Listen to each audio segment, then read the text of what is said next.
deal. But don't try and make your pages do too much. You want to have one key phrase, maybe two key phrases, okay, for each page. If you're thinking that, oh, this page is about sports, basketball, Michael Jordan, tennis shoes, Nike, and golf, it's not. Pick one. Pick one phrase. What is it? What is it mainly about? If it's not mainly about something, break your pages up.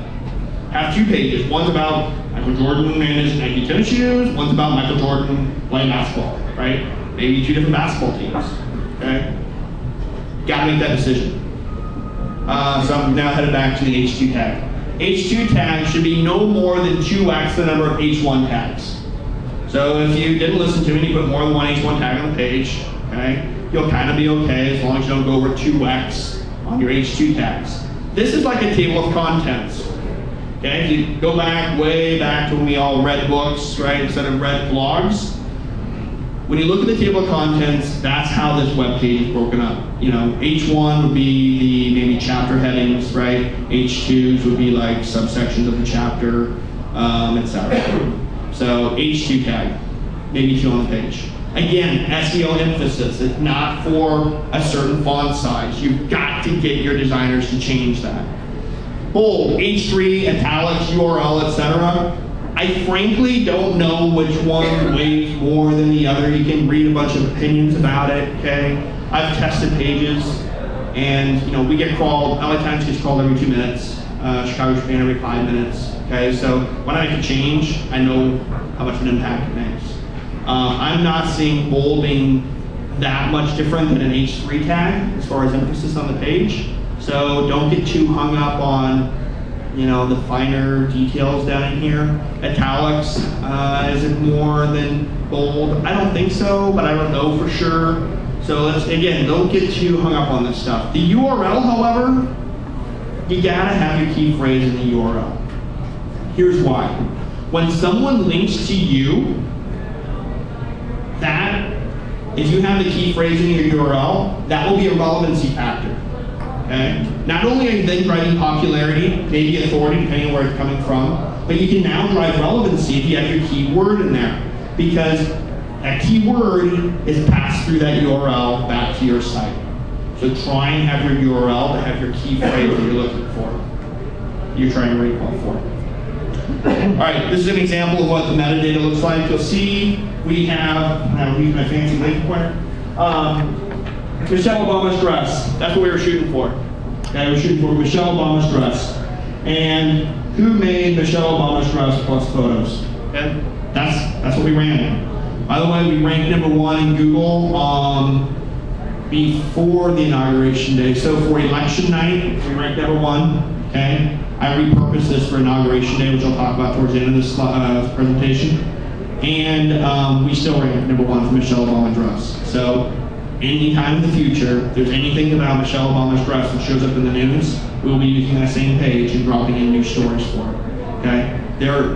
I probably should get into this now, but there are opportunities for you guys to repurpose your content as well.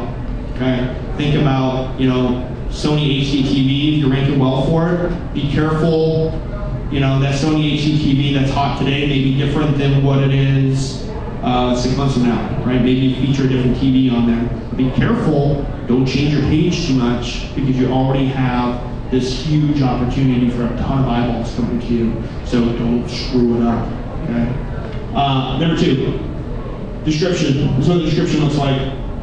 Michelle Obama's dress and other wardrobe choices have been a breath of fresh air in the fashion industry. Notice how I didn't mention anything about election night or inauguration night. Why? Because I want to be relevant to whatever thing's going on today, okay? But it still has good information in there for people to click on it. Headline, who made Michelle Obama's dress? Pretty boring, but you know what? It's perfect. People like those types of things, right, on web pages now.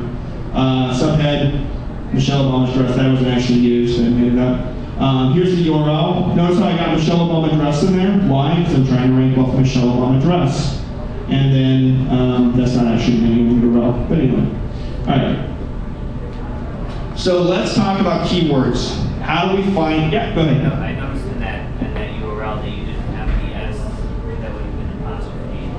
Great question. All right. So, does it make a difference for possessives and plurals and all these other things, right? Not really. Okay. And here I am like putting caveats on things, right? But not really. Here's why. If you do a search in Google, and even if you do it for NIU, right? This happened for the NIU shooter story that happened like almost like my first week there. You do a search for NIU, Northern Illinois University is bolded in the search results, okay? When that happens, you know you're completely fine because Google has made that association for you, okay? So, it does not, however, bold Northern Illinois. It only bolds Northern Illinois University, okay? Look and see what's bolded in the search results to figure out where that exact tie-in is. I believe during the inauguration, when you typed in inauguration speech, inauguration address also was bolded, right? Google is making these on its own, but it's very, very rare. So another example was HDTV versus high definition television. Back when I was in the electronics industry, that they did that as well. So these opportunities exist. So in this case, Michelle Obama and Michelle Obama's both of them were bolded, so I think that's totally fine. Okay? All right, keywords. Where do you go to find out what keywords you should use on your site? Type into Google Keyword Research Tool. That's a nasty URL. But if you type in Google Keyword Research Tool, it's the first result. This tool will tell you, if you put in a keyword, how much traffic it gets on a monthly basis. Okay? So I typed in Barack Obama. This slide's a little old, okay?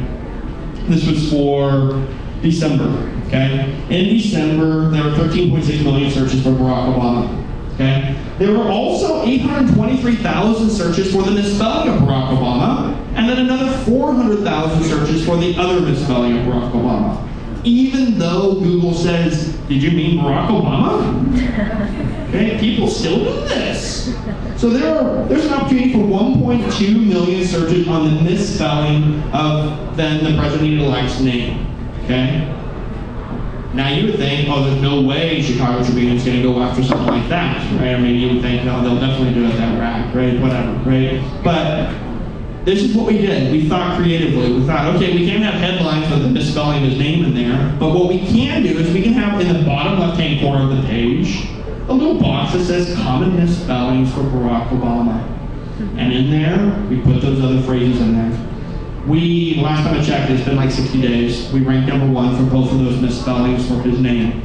We ranked number 10 for just his name, period. Okay? It does bounce between 8 and 12, but it frustrates me when it's at 12 because I'm missing out on 87% of the searches. Okay?